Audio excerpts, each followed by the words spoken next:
आयुषी और आप देख रहे हैं बीबीसी एक्सप्रेस न्यूज चैनल। चलिए बढ़ते हैं आज की तमाम बड़ी खबरों की तरफ। नगर मंडलेश्वर में मध्य प्रदेश पुलिस के जनसंवाद कार्यक्रम का आयोजन काहार समाज धर्मशाला में किया गया। कार्यक्रम के मुख्य अतिथि विधायक राजकुमार मेव थे। कार्यक्रम की अध्यक्षता थाना प्रभारी के एस परमार ने की। विशेष अतिथियों में पार्षद कमलेश भार्गव, नगर पत्रकार संघ अध्यक्ष चैतन्य पटवारी, पार्षद नितिन पाटीदार, उपाध्यक्ष प्रतिनिधि हरि गाड़के, भाजपा नेता सतीश मोयदे, महेंद्र सोलंकी, गणेश मामा शामिल थे।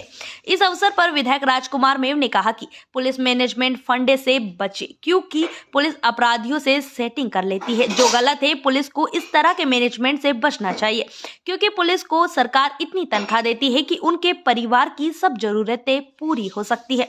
पुलिस इस बात पर ध्यान दे कि अपराध क्यों बढ़ रहे हैं। जनता और पुलिस के बीच अच्छे संबंध तभी बन सकते हैं जब पुलिस अपना व्यवहार बदलेगी। यदि कोई सूचना या शिकायत लेकर थाने पहुंचता है तो पुलिस उसे ही बैठा लेती है। ऐसे में पुलिस का सहयोग कोई नागरिक कैसे करेगा? पुलिस को इस बात पर ध्यान देना पड़ेगा, तभी कोई नागरिक पुलिस को सहयोग कर सकेगा। विधायक ने जनता से अनुरोध किया कि वे पुलिस का सहयोग करें और बढ़ते अपराधों से निपटने के लिए पुलिस की जितनी जिम्मेदारी है उतनी ही जिम्मेदारी जनता की भी है। यदि कहीं अपराध होता दिखे तो चुप नहीं रहे, दमदारी से उनके खिलाफ आवाज उठाए। विधायक ने इस बात पर चिंता व्यक्त की कि पवित्र नगरी महेश्वर और मंडलेश्वर में आज भी शराब के साथ अन्य मादक पदार्थों की अवैध बिक्री जारी है। आज भी मंडलेश्वर में 42 और मंडलेश्वर में 27 अवैध शराब की दुकानें बेखौफ चल रही है। जनसंवाद में नगरीय निकाय के जनप्रतिनिधि वरिष्ठ पार्षद साबिर पठान ने कहा कि पुलिस को जनता के बीच मित्रवत रहना चाहिए। आम जनता के मन में पुलिस का खौफ नहीं रहना चाहिए। नगर पत्रकार संघ अध्यक्ष चेतन पटवारी ने कहा कि पुलिस और जनता के बीच संवाद आमतौर पर शांति समिति की बैठकों में होता रहता है, लेकिन उन बैठकों में जिन मुद्दों पर चर्चा की जाती है उन पर पुलिस कार्रवाई नहीं करती। जनता की समस्याओं का निदान होना चाहिए। वरिष्ठ भाजपा नेता सतीश चंद्र मोयदे ने कहा कि पुलिस अधिकारियों को अपना व्यवहार मित्रवत रखना चाहिए, जिससे आम जनता बेझिझक पुलिस थाने में जा सके। वरिष्ठ पत्रकार दुर्गेश राजदीप, सामाजिक कार्यकर्ता भूपेंद्र सिंह चौहान, डॉक्टर अमित पाटीदार, ब्रह्मदत्त चौहान ने भी जनसंवाद में अपने विचार रखे। थाना प्रभारी के एस परमार ने जनसंवाद में कहा कि पुलिस अपराधों पर अंकुश लगाने के लिए प्रतिबद्ध है। अवैध शराब बिक्री पर भी पुलिस ने कार्रवाई की है, जो आगे भी जारी रहेगी। नगर में कहीं भी अवैध शराब या मादक पदार्थ नहीं बेचने दिया जाएगा। सब इंस्पेक्टर दीपक यादव ने पुलिस जनसंवाद में पधारे अतिथियों, पत्रकारों व गणमान्य नागरिकों का आभार माना। आप सभी के द्वारा कुछ उठाए गए हैं कि नगर में अवैध शराब और कुछ नशे के नए धंधे चालू हुए हैं। इस विषय में मैं आप सभी को आश्वस्त करता हूं कि अवैध शराब के खिलाफ और जितने भी अवैध धंधे हैं जो नशीले चीज़ों का हो रहा है उसके खिलाफ पुलिस की तरफ से लगातार कार्रवाई की जा रही है और आगे भी अच्छी से अच्छी बढ़ चढ़ के कार्रवाई करेंगे और इनके जो अवैध धंधे हैं उनको जड़ से उखाड़ के फेंकेंगे। बस मैं आप सभी को इस चीज़ के लिए आश्वस्त करता हूँ। पुलिस की तरफ से सख्ती से कार्रवाई इन चीज़ों के खिलाफ की जाएगी और अभी भी कर रहे हैं। जो कुछ कमी पेशी है उसको भी पूरी की जाएगी और सभी लोगों के खिलाफ जो अवैध धंधों से जुड़े हैं उनके खिलाफ लगातार कार्रवाई की जाएगी। हाँ जी साहब, समय तो हम अपराध नहीं होने देंगे तो निश्चित आप 100% मान के चले कि अपराध नहीं होंगे, पर उसके लिए पुलिस को ठानना पड़ेगी। पुलिस संवाद एक बहुत अच्छी पहल है भारतीय जनता पार्टी के मुख्यमंत्री जी की, सो होना भी चाहिए।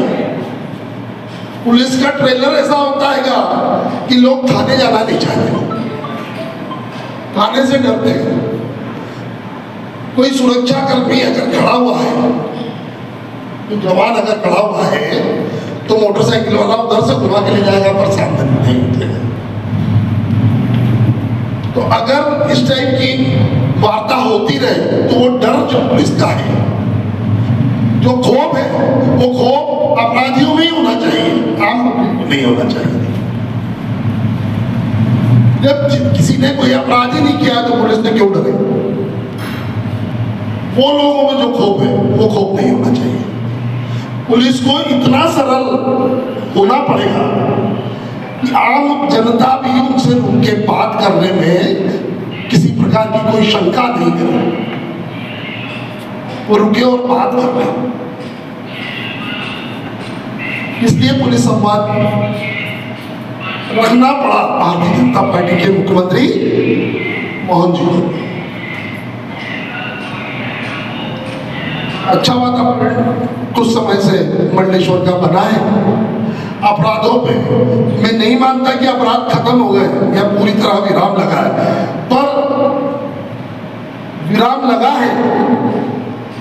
शराबबंदी हुई है, पाउडर वाले भागे हैं, छोटे छोटे बच्चे 20-22 साल के जो विभिन्न प्रकार के नशों में लिप्त हो रहे हैं, वो नशा करने की वस्तुएं कहां से आ रही है? पवित्र नगरी इस बात को ध्यान में रख के बनाई गई थी महेश्वर और मंडलेश्वर कि यहाँ ये नशा मुक्त हो जाए, पर क्या नशा मुक्त हुई? 27 जगह दुकानें मंडलेश्वर में और 42 जगह दुकानें महेश्वर में, जो सिर्फ डायरी पे ठेकेदारों की चल रही थी। बहुत ज्यादा यहाँ की बंद हुई है और कुछ वहां की भी बंद हुई है, पर वो कंटिन्यू रखे। नहीं तो एक बड़ा फंडा होता है, वो होता है मैनेजमेंट फंडा। वो टेबल के ऊपर का नहीं होता है। मेरी जानकारी असत्य भी हो सकती है, पर जहां तक मेरी जानकारी में है कि मैनेजमेंट जो फंडा होता है वो टेबल के नीचे का होता है। उससे जब तक बचे रहेंगे तब तक अपराध कम होते रहेंगे, और उससे अगर बचना बंद कर दिया, पर्याप्त तनख्वाह शासकीय कर्मचारी अधिकारियों को सरकार दे रही है, पर्याप्त दे रही है। अगर कुछ नहीं करे तब भी अब हमें हमारा और हमारे परिवार का जीवन यापन अच्छी तरह से हो सकता है।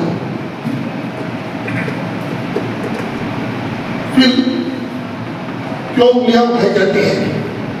क्यों धीरे धीरे अपराध बढ़ते चले जाते हैं? अपराध चरम पे क्यों चले जाते हैं? क्यों उनकी समय रहते रोकथाम नहीं होती? कौन व्यक्ति उनको इग्नोर कर देता है?